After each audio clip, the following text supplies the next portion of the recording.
People call homesteaders and preppers crazy.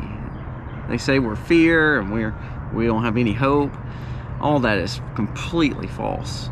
My goal is always to see reality and see what's around us. If we tend to put our head in the sand, that doesn't change what's happening. It just changes us not wanting to see it. A lot of times we don't want to see the things around us because it does make us worry. It does make us say, you know, maybe we're not infinite. Maybe we're not all powerful. Well, those two things are true. We are in a tough, volatile time. I think about the times in the 30s and 40s. I think about the times even before that in World War I. I think about the times of the Revolution. I think about the times of Civil War. There were major milestones in America. And we pushed through it and we worked through it. This could be one of those times. So we see signs of recessions, we see signs of depressions, we see signs of global unrest. We even hear about nuclear war, which is crazy. But let's talk about the things that we should be preparing and looking at and seeing the reality. It's not about fear, it's about the realities around us.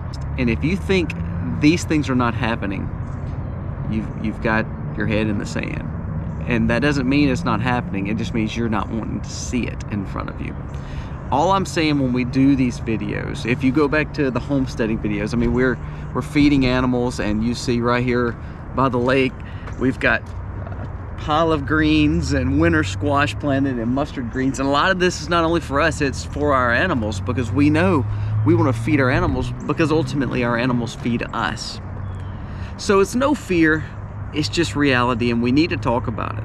So let's jump into this list now. Let's see the realities of things that are coming and the things that are happening, and quit acting like it's not ever going to happen. Prepare to make sure that you're ready and your family is safe, because if you're not prepared, you're not ready, you will depend on the government to take care of you, or you will subside to being a servant or to being a slave of the government, and you'll listen to whatever they say and you'll do what they say. That is not the life I want, and I hope that's not the life you want. So let's jump into this list. Let's see what we should be looking for and how we already see a lot of these things taking place.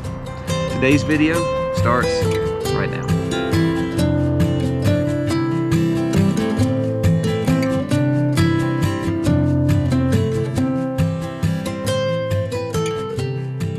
Good morning. It is a little breezy and a little brisky here in the south.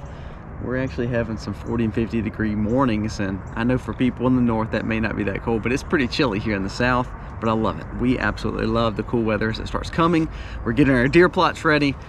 We see our fall growing, and it makes me happy. We'll be butchering a sheep next week and also 2 hog. Our goal is to take care of our family, and that gives us some meat for the winter as we build up our stockpile and take care of our family. So let's jump into the video. We're going to talk about a list today of things that we should see, because when these things start happening, we've seen other societies and other countries have major catastrophic collapses, or we've seen civil unrest, or we've seen a depletion of that nation, or someone to come in and rule over that nation.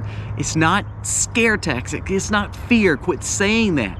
It's the reality. So let's talk about this list. Let's jump into it, and you tell me what we are seeing or not seeing in America, and if this could affect us because of this list.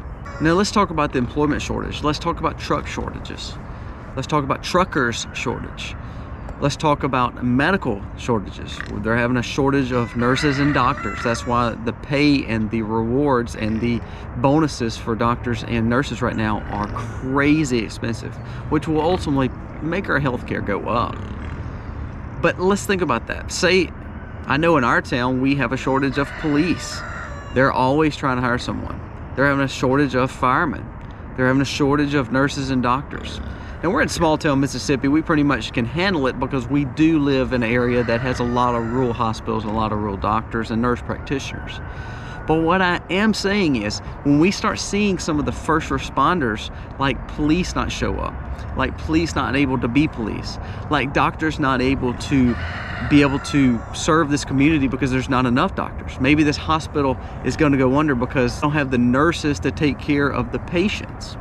When we start seeing some of those employee shortages, it will be some hardships that us as Americans that we were used to having will cause that's a little bit more detriment. I think of the trucker shortage. We talked about this in another video. The trucker shortage and then the farmer shortage. Farmers at the average age of 55 to 65 is the average farmer. Well, for most people, they're thinking of retirement at that point. Now, some people work a long time past that. But what I'm saying is you don't see an influx of younger farmers coming in to conventionally farm. Now, we own a farm, you know that. But our farm is not meant to feed the masses. Now, we do feed some community things. We do some agricultural things and sell to our community. But ultimately, it's for us to homestead and be sustainable on our farm. Well, if we don't have conventional farmers farming for the masses, who's going to feed the masses? So you're going to see those food shortages. But the medical shortages, the trucker shortages of transporting the food, all that matters. We don't see the severity of the policemen, for instance, military's numbers are way down, nurses, doctors. We don't start seeing some of those employee shortages and what it's going to do for the detriment of society. So first point, you tell me, are you seeing some of those employee shortages across? There's help wanted signs all over our town, and our town is smaller. Like I said, we went to a metropolitan town just a few weeks ago. It was a big city, and there was help wanted signs everywhere. Now, I'm not saying that help wanted signs at a food place is going to be the end all be all. We may not can get a burger or a Subway real quick. That could be troublesome and that could be, you know, inconvenient, but that is not life altering or life changing, like having medical needs not met, or like civil servants like our police or firemen, or even military. And then we talk about the food with the truckers and with the farmers. Those shortages can cause a lot of issues. Now let's talk about your money. Two things that has brought a lot of countries to their knees is the fall of their currency and the fall of their pensions or retirements. Now, we have seen even in England where they're having major bond and pension issues. We've seen here where banks and major credit card companies have banned certain people from using their platforms, or have taken their money for a certain time and put a stipulation on how you could get it back. There's 2 or 3 banks now in America that are bigger banks that are struggling. It reminds you of kind of like the 08-09 crash. We see the interest rates climbing high, which will then put a slowdown on people being able to purchase and buy because they can't afford it. Not because of the inflation only, because they're trying to get a handle on the inflation, but maybe because the interest rates are so high they may not can borrow the money that they once were for the vehicles and for the homes.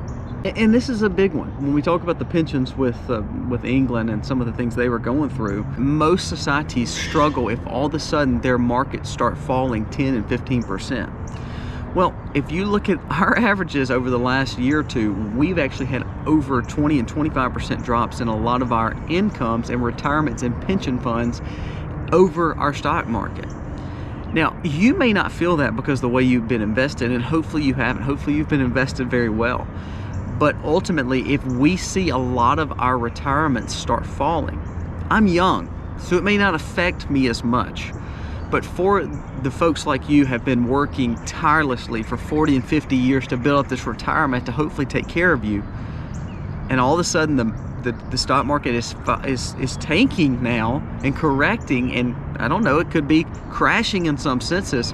20-25% loss is a pretty big key and will hurt you. It's going to make people go back to work at 70 years old. That's not what it was supposed to be. It was supposed to be where these people can retire and enjoy the rest of their life. So that is a societal concern that will cause a lot of issues over the long haul. And we know, no matter what your thoughts are on Social Security, Social Security is done completely wrong. But then all of a sudden, because we're spending more money, and because the government has already done that all wrong for years and years and years, Medicare, Social Security, and Medicaid, Social Security, they're raising those benefits. Now, do I really want to raise benefits for people who need the money? I think that's a great thing. The problem is we're not cutting spending anywhere else, so we're still spending crazy. We're still going in piles of debt as a country. Our markets are falling, so your retirements are falling, and so now we're going to up our Social Security and cover for some of the inflation. The problem is, how are we paying for these things? We're seeing a lot of money issues. We're seeing the fact that your savings are depleting, the expenses are going up. These are concerns that we really need to watch for. Not only the shortages that we talked about, now let's talk about the fact that the monies that we have to pay for things are depleting. That can cause a lot of concern, and that has typically made a lot of nations fall at the wayside when money becomes an issue. Will that cause more societal unrest? I don't know. I hope not. I hope they can balance it out and get it right. But that has caused a lot of issues for a lot of countries, and we're following some of those same footsteps. This one I've talked about a little bit lately. It's been more of a manipulation of the media and government. I'm not saying that everyone is evil. I'm not saying everyone is wholesome. I'm not saying everybody's meant to lie to us. I'm not saying that.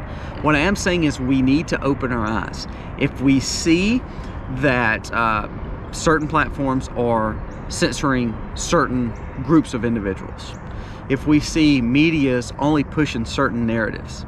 Now there's clips, and I know I've talked about Mark Dice on this channel before, but there's different YouTubers and different news medias that have put clips together where literally some of the bigger cable news companies are saying the exact same things and saying the exact same stories to make you believe that this is all that's happening in the world. I challenge you, look for other sources of news. Media manipulation of our society will cause us to either believe one way or believe another, or it will cause 20 or 30% to realize we are being manipulated and there will be an uprising, or it may cause an issue where people are so blinded that they're willing to follow like sheep to the slaughter. When I get ready to butcher my sheep this next week, I will lead it wherever I want to lead it, and he may not know he's going to slaughter. He may not understand while I'm leading him with this bucket, but I know the plan, and the plan is he will feed our family. Now the reason I bring that up, and I know for some of you people who don't eat meat, or you're mad that we're processing our animals, the purpose is this. Sometimes I believe that what we see in the media, or what we're seeing across our world, is we're like the sheep being led to slaughter. Sometimes they don't have our best interests at heart. Now I hope I'm wrong, but when we start seeing those manipulations, those censorings, where we have a little bit less freedoms taken away from us, or we're seeing only one side of a story, I believe it can cause a lot of issues. And I'm scared because we're seeing that more now. What is that going to look like in the next few days, weeks, and months ahead? We have an election coming up. There's only one side. Is there only one side of propaganda? We have elections coming up in 2 years. That's a big one for a president. Are we going to be manipulated in thinking that this person is better than this person, or this party is better than this party? It's something to think about. Look at alternative news sources if you can find them. The sad thing is we're seeing a lot more censoring, which has tended to cause a lot of issues for a lot of different countries over time. When government and media works together and they push only propaganda on one side of the story, we tend to see those countries struggle. So we see those three stories that tend to cause issues. Now we talked last video ago about energy crisis. Energy crisis is becoming a major concern, and that's going to throw another issue with what's going on. Also, the fact that we have several folks on either side that are so polarized that no matter who wins any election, everybody's always going to say it's done wrong and it wasn't honest.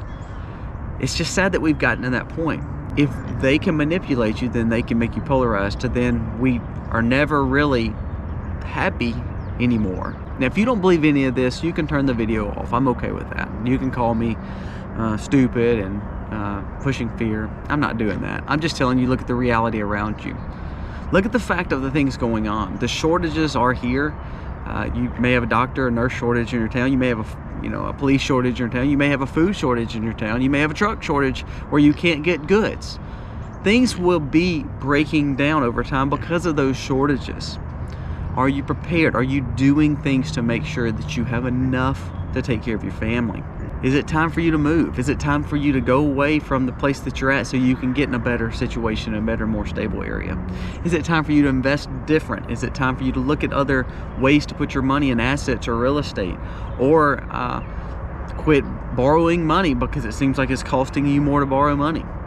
Here, for instance, I'm in a dilemma. I've got a piece of equipment down, our side-by-side that we work daily with on the farm and also do other chores with, and it's broken down. The engine's shot. So I've either got to decide, do I put another engine in it or do I buy a brand new one? Well, right now the cost of those things are skyrocketing. So my goal is to have to piece this one together to maybe one day when I can save up and look at some of these when the prices maybe go down, I would love to just buy it. but I don't want to do it with the debt. So our goal is to just, if we can't pay for it, we're not going to buy it. If we see the prices inflated, no matter how bad I need it, I can sacrifice and know I can get through it until the price comes down. So we learn to mend our budgets and learn to live off what we can and live on the means that we have. And then thirdly, as we look at some of the other issues with manipulation, we have to realize to quit listening to other people. I'm not telling you to listen to me. I'm saying gain wisdom for yourself, and I'm saying learn for yourself, and you do your own research to find out what's best for you. One thing as a conservative, but also as a libertarian, my goal is never to instill anything on you. I hope that you take this video and you say, well, you know, I don't know if he's right or not. I'm going to go do my own research. Go do your own research and see if you see some of these things happening. And then you make your best opinion based on what you want. It's all about gaining wisdom. If we seek wisdom, the Bible says if we seek wisdom, we will find wisdom. And we need to understand when we find wisdom, we don't need to say, well, that's fake. You need to say, well, if I'm all of a sudden seeing that these things are reality, it may be time for me to take a little bit more of a reality check and understand that I need to be doing more to take care of my family. One thing we always talk about here is stewardship. I want to be a good steward of our earth. I want to be a good steward with our animals. I want to take care of these sheep and these pigs and these cattle and give them the best life possible, because ultimately they're going to feed me. Same way with my children. I want to give them the best opportunity to be successful in this life. I want them to understand the value of hard work, to growing farms, to see the value of growing crops to feed our family. Also, I want them to thrive. I want them to do well. We homeschool. I want them to do well in homeschooling. I want them to have a great outlook on life, to know there is hope. But the reality is that we're living in a world that sometimes is hard to live in. But if we press through, we have hope. We see from the past, we learn from history that we've went through the revolution, we've went through the Civil War, we went through World War I, World War II, the Depression. We've went through some very tough times. But we've always pulled ahead, and America has always stood strong. It's time to have that motivation to say, you know, I see the reality. It's not fear. I see the reality, and it does worry me, but I know we can have hope. And I know America can do better if we just work together and gain wisdom to seek it. Guys, thank you so much for watching. I think you need to pay attention to what's going on around you, but ultimately know that there is hope and we can do this. And I would challenge you, please vote. Make wise decisions on who you're voting for. And I know a lot of people say, well, voting's not, you know, it doesn't matter. It does matter. Do all you can to support the person that you believe that's going to be the wisest decision maker. Don't just follow what everybody's telling you about that person. You do your research and make sure you're confident in making that vote. For us, our hope is not only just in what America stands for, it's always in Jesus. So our goal is to always make sure that we are striving for more than just our world, but also for the world to come. And also, as a Christian, we believe that we can overcome all the issues that sometimes we face. Guys, thank you again for watching. Leave me a comment below what you see, what you're thinking, maybe some wise thoughts on what's going on. But ultimately, thank you so much for watching and being here. If you're new to our channel, again, I ask you to subscribe and ring the bell, because we can always work together to make a better America and ultimately a better place for us to all live and raise our families. God bless. Happy homesteading, y'all.